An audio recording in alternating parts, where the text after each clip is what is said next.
Whew. Just picked this up from the store. I wonder what it is. Stupid! Hi everyone, my name is Galaxy Express 2199, and today we'll be taking a look at the Chogokin GX-80 Universal Battleship 𝑁-Nautilus.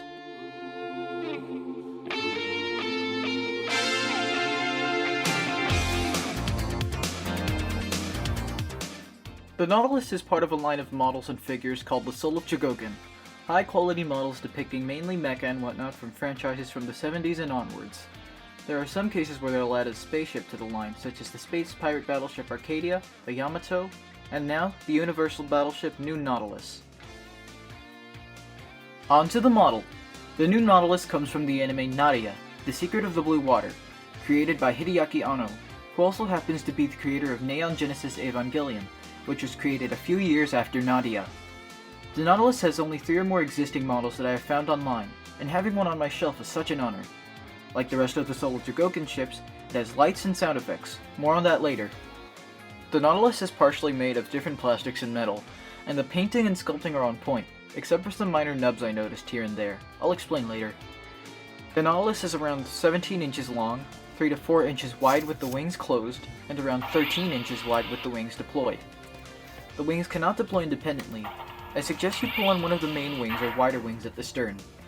They all deploy in unison, like in the show.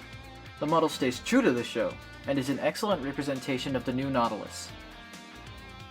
The model has a nice heft, and is very sturdy, most likely because of the weight of the metal on the model, but the stand feels kinda sketchy in my opinion since it's so high up. Comparing the Nautilus to the other Chogokin ships, it feels kinda mid. I do like the sounds, voice lines, and background music it can play, but there's only one issue. The sounds come from different places. Most sounds come from the stand, and the Nautilus itself only has like 3 sound effects. They could have made a remote control for it like with the Arcadia and both Yamatos, and not make me have to buy 2 different battery types in the future. Not to mention the turret firing system. They're kind of hard to turn with the barrels extended, and I feel like I'm going to break them since they're very tight.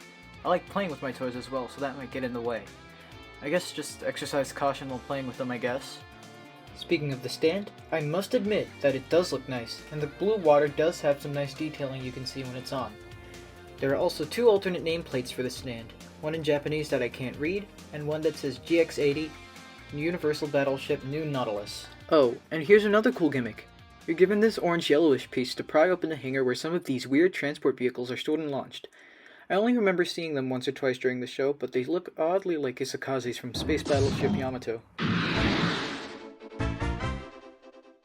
The bottom of the stand has a compartment to store almost every accessory. You get a limited amount of them though. You have 4 intakes, 4 turrets, and 2 alternate nameplates, which we already talked about. 2 of the intakes have the homing lasers deployed, while the other has them hidden. The barrels of the open turrets can elevate, and by elevate, I mean elevate.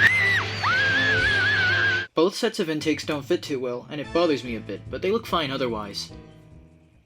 Well, this was a lot shorter than I wanted it to be, but I said what I wanted to say. This model looks absolutely awesome, just with some minor issues. I would say to find this model for around $300 or so, because of said issues. I got it for $500 since it was a special pre-order version. How do I know? Because normal versions don't come with this art of Nadia, the Nautilus, Captain Nemo, and the Tower of Babel in the background. Anyways, thanks for watching. Time for a photo shoot, and some extra stuff.